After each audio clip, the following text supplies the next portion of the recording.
My name is Sarah Jenkins. I'm 32 years old, and I'm a corporate attorney. The air in the conference room was thick with the scent of stale coffee and unspoken tension, a familiar aroma in my line of work.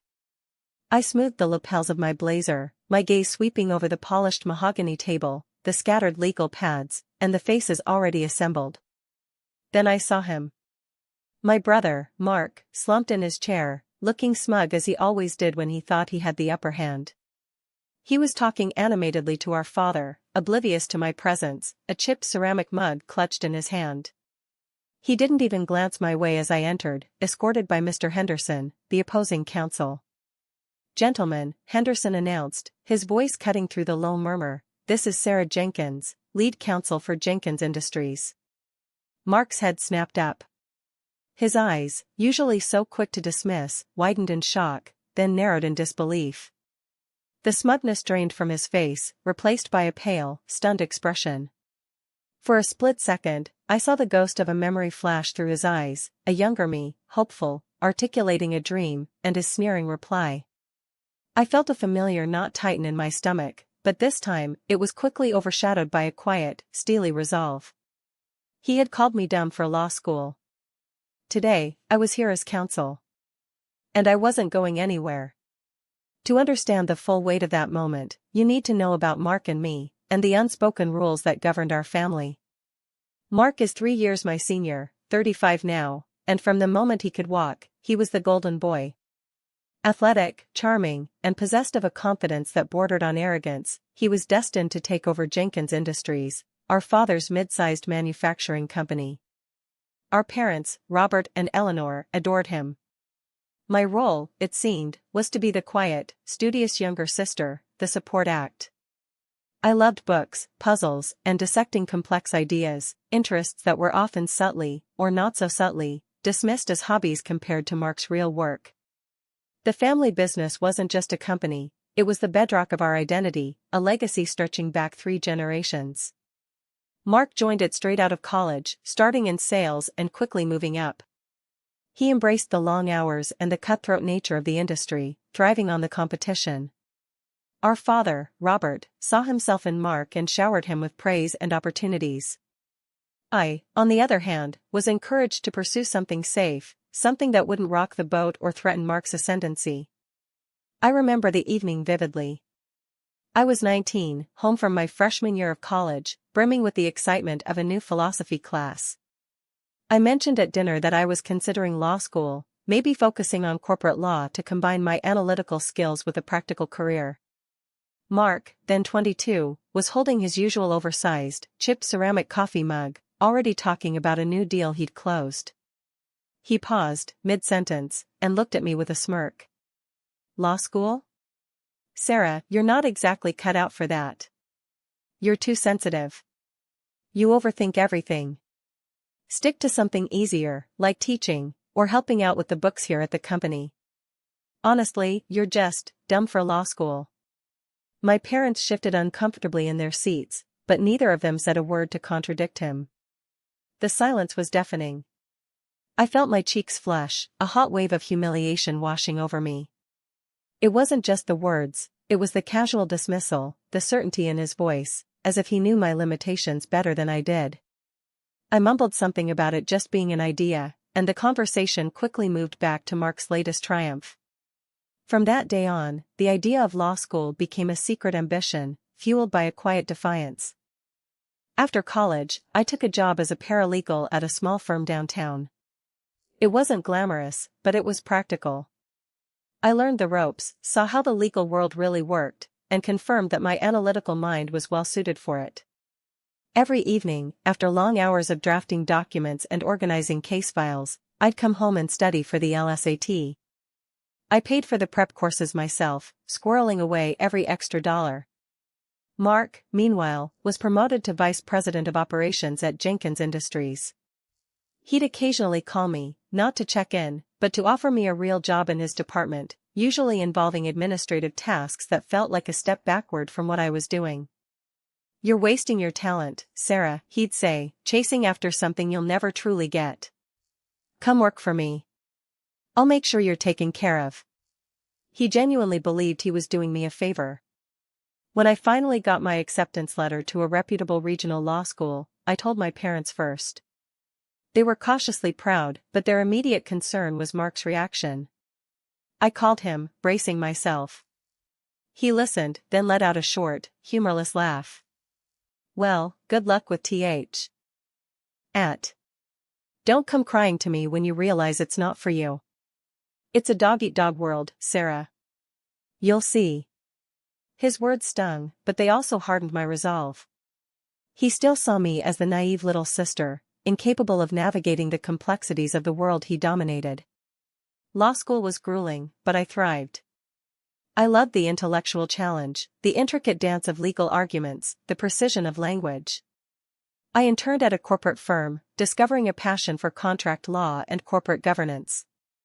While my classmates were stressing about exams, I found a strange calm in the structured chaos of legal research. I graduated near the top of my class, passed the bar on my first attempt, and secured a position as an associate at a mid-sized firm specializing in corporate litigation and mediation, the very firm Mr. Henderson had just introduced me as counsel for. Even after I started my career, Mark's dismissiveness continued.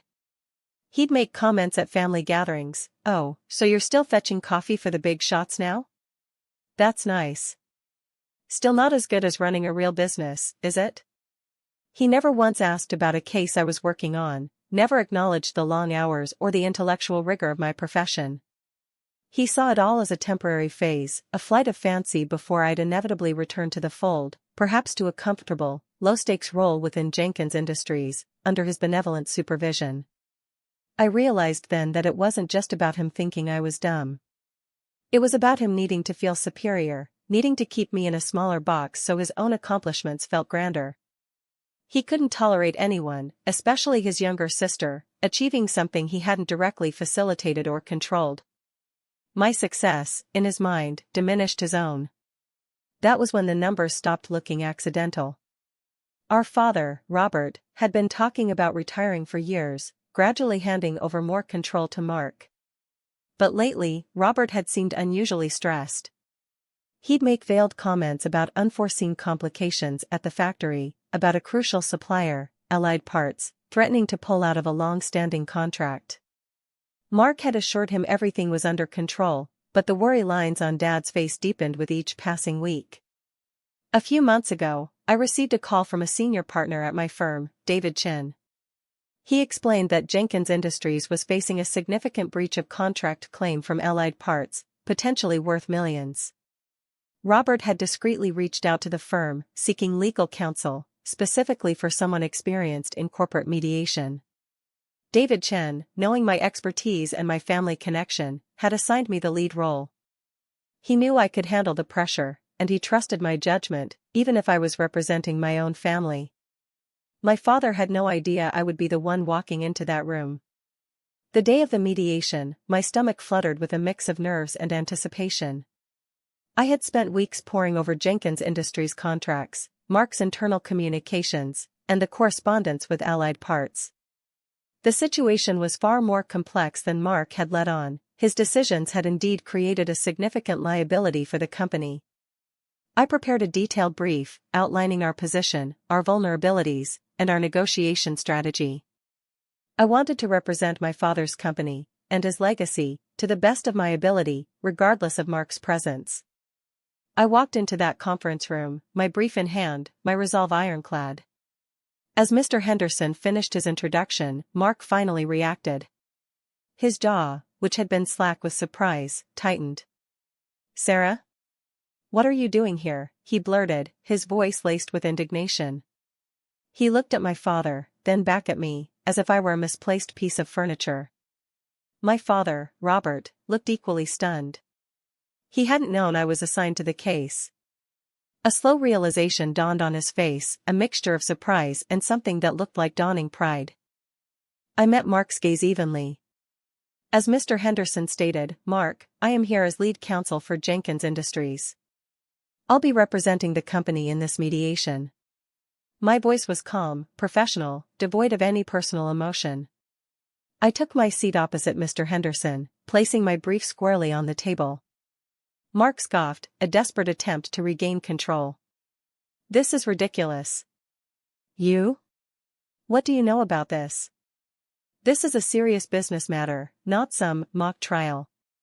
Mark, I said, my tone firm but measured, I understand this is unexpected for you.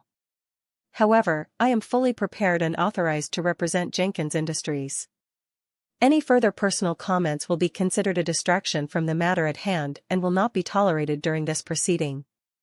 I glanced at the mediator, who nodded subtly, acknowledging my professional boundary. The mediation was intense. Mr. Henderson, a seasoned attorney, laid out Allied Parts' case with P. Rescission. Mark tried to interrupt several times, to offer his insights, but I calmly and firmly redirected him, reminding him that I would speak on behalf of the company. I presented our defense, highlighting ambiguities in the contract and presenting a counteroffer that was meticulously calculated to minimize our exposure. I could feel Mark's angry gaze on me, but I refused to meet it, focusing entirely on the legal arguments. My father watched me with an expression I'd never seen before, a blend of awe and something akin to regret. He saw me not as his quiet daughter, but as a competent professional, defending his life's work. The mediator and Mr. Henderson, initially surprised by my presence, quickly recognized my preparation and skill. We negotiated for hours, and by the end of the day, we had reached a settlement that was far more favorable to Jenkins Industries than Mark had ever anticipated. We avoided a costly lawsuit, preserving the company's financial stability. After the mediation concluded, Mark stormed out without a word. My father, however, stayed behind. He looked at me, his eyes moist. Sarah, he began, his voice thick with emotion, I had no idea. You were incredible. I'm so sorry. For everything. He didn't elaborate, but I knew what he meant. He finally saw what Mark had tried to deny for so long. The consequences for Mark were immediate and profound. My father, now fully aware of Mark's misjudgment and my competence, began to re-evaluate his son's role. He started consulting me regularly on legal matters concerning the business, sidelining Mark from key decisions until he could demonstrate more responsible leadership. Mark tried to fight it, but my father, now armed with first-hand evidence of my capabilities, was resolute. Their relationship, and ours, was irrevocably altered. Mark could no longer dismiss me as dumb. He had to acknowledge me, grudgingly, as a force to be reckoned with.